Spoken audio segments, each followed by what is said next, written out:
Welcome everyone to Mental Up Book Verse. Hi YouTube family, Imade here. Today I'll be doing a book summary on Ego is the Enemy by Ryan Holiday. Ryan Holiday is a strategist and one-time marketing director of American Apparel. He served as an apprentice to Robert Greene, the author of the popular book 48 Laws of Power. He also has worked with leaders in Google, entertainers, and also athletes. It's safe to say that he's worked with a lot of people with huge egos. The book doesn't look at ego from a Freudian sense, but more like a colloquial sense, where ego is looked at from an unhealthy belief in self-importance, arrogance, and selfish ambitions.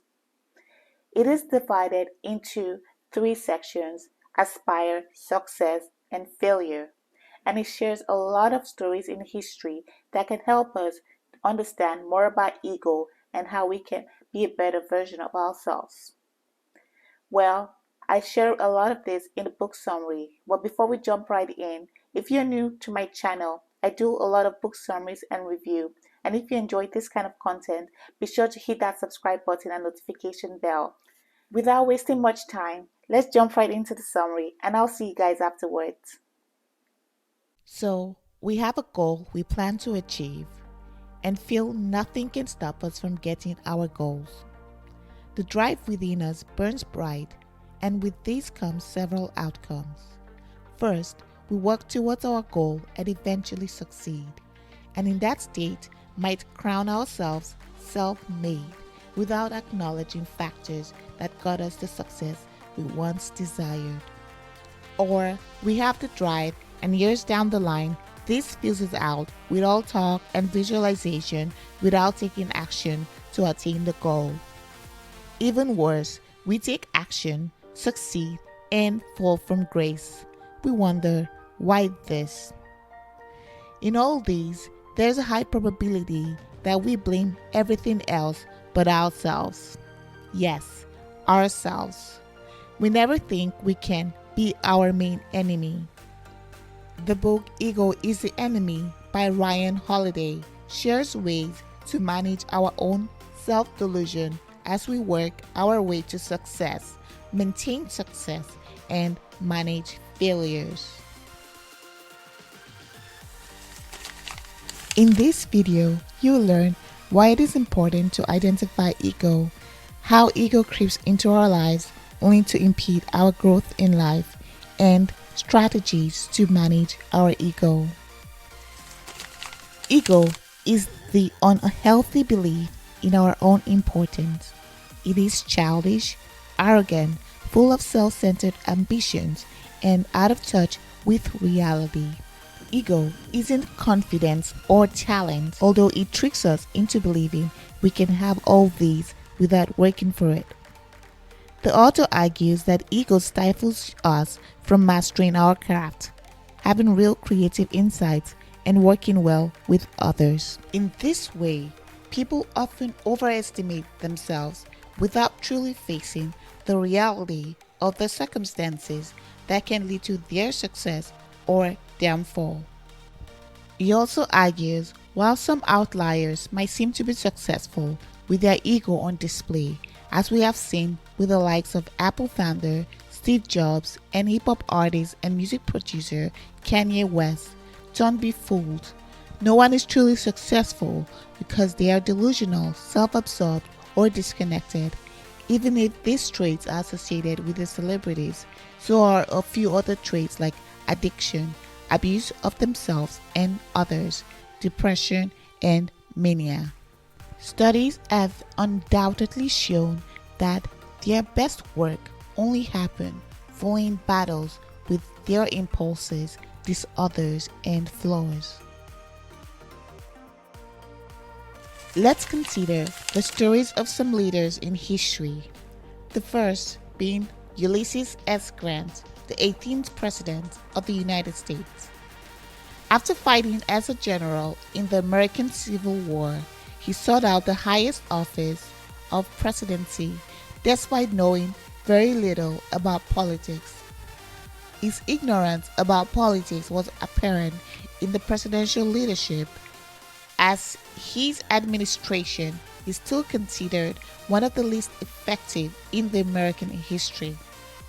Not only did his ego get him to run for the highest office, it also caused him to invest and lose all his money in a Ponzi scheme orchestrated by financier Ferdinand Ward. One leader that has managed to keep our ego in check is former German head of state Angela Merkel. Most people will describe her as unassuming, quiet, and reserved, yet very powerful. Ryan describes her as sober and not intoxicated with ego, power, and position. These qualities made her notably a three-term leader and force to be reckoned with for peace and freedom in modern Europe. There have been countless examples of her quiet confidence put in display. One being when Russian President Vladimir Putin tried to intimidate her by releasing his hunting dogs into one of her meetings, knowing her dislikes of dogs. Yet, Merkel didn't flinch and later found humor in the event, which in turn made Putin look foolish and insecure. She affirms her principles and lives her private life quietly with her family, irrespective of her fame. Unfortunately, a lot of people lose sight of this as popularity reigns in their success journey. Ego comes with success, but maintaining your success requires checking your ego. You see, putting a check on our ego is creating the avenue for humility and true confidence. As Isocrates said to young Germanicus, the best thing we have in ourselves is good judgment. In the early stage of aspiring for success, aspire to earn your confidence. The road to success has its many wins and failures. Yes, it is good to dream big, but one sure way of checking our ego is to show humility in the road to accomplishing what we seek to attain. Doing this will help us build a strong foundation that will weather any storm thrown at us because we have built an unshakable confidence. Another way is to use the power of silence to achieve our goals. Rather than talking and thinking about our goals, we actually do the work. As the author puts it, facie facies, which is Latin for do it if you're going to do it. While it's easy to brag, talking about something doesn't amount to anything. The power is in the doing, and keeping quiet is strength. According to the author, genuinely successful people ignore the impulse to seek recognition before they act. When they talk, it is earned. Thirdly, don't get stuck in appearances. Your identity shouldn't be your job title, paychecks, or certificates. Take pride in the process of achieving your dreams and not in the accolades. Just because you got the job promotion doesn't mean you earned it. And finally, while aspiring for success, be a student of life. Epictetus said, "It is impossible to learn that which one thinks one already knows." To be a real student, you have to be humble enough to take feedback, especially when harsh and critical. Avoid only listening to praises, for the ego thrives in compliments and external validation, such as "you are spectacular," "you are a genius," "you are truly innovative," and it disregards constructive feedback from others. Now you are successful. You have worked so hard to get here. But having achievement and recognition is where you have to check your ego, because it is easy to stop learning. This is detrimental to your success. Being convinced of your intellect is staying in your comfort zone, which protects you from feeling ignorant.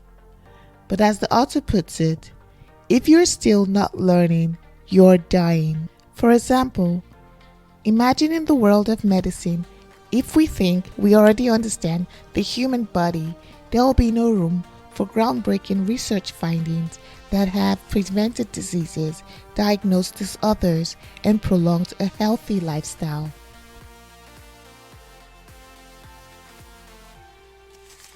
Failure sometimes happens in life, and this can sometimes be no fault of ours.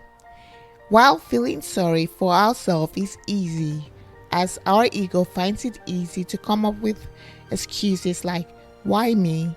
This shouldn't be happening to me. Or even worse, I am worthless. Being a failure is a blow to the ego. While failure happens to all of us, how we face setback tells a lot about our ego.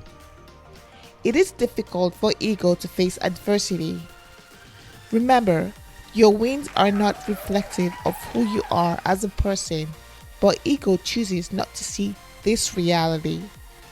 To rise again, we have to manage our ego. As the author puts it, in our failures, we can choose a lifetime or dead time. In a lifetime, we choose to grow despite the circumstances around us, and in dead time is being passive with life and letting life run its course without us doing anything to change the circumstances in our lives. Here, we wallow in our sorrows. To succeed despite adversity, it is important to choose a lifetime. Nelson Mandela is one example of a person in history that used a lifetime following his setback as a time for growth. After serving a 27-year sentence for fighting against apartheid, he won the Nobel Peace Prize and was tenacious enough to run for president.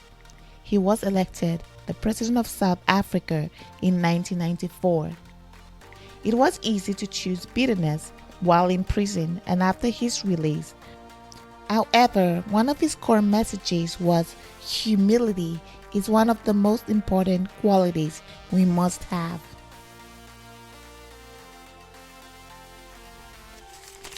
In summary, having genuine confidence is not ego. Confidence is what we need to thrive while building success, staying successful, and working through adversity. Remember, ego is the enemy. So always work towards checking your ego.